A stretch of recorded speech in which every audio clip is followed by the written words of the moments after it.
बापू, तुझ्यानं शुभ्याचा काय झालं का? दिसत नाही कालपासून तुझ्यासोबत. काय नाही झाला, असंच राजकारणावरून झगडा. पण नेमका का झाला?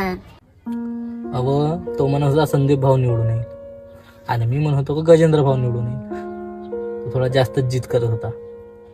दिलो मग कानपटा खाल्ला. बघ ना, गजेंद्र भाऊच निवडून आला. आपण कट्टर समर्थन करतो गजेंद्र भाऊच्या. तू एक काम कर, आपल्या साहेबाला फोन कर.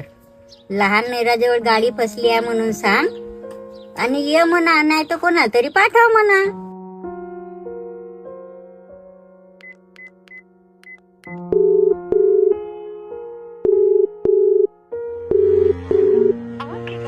कार्यक्रमात वगैरे असतील साहेब. आता शुभ्याला फोन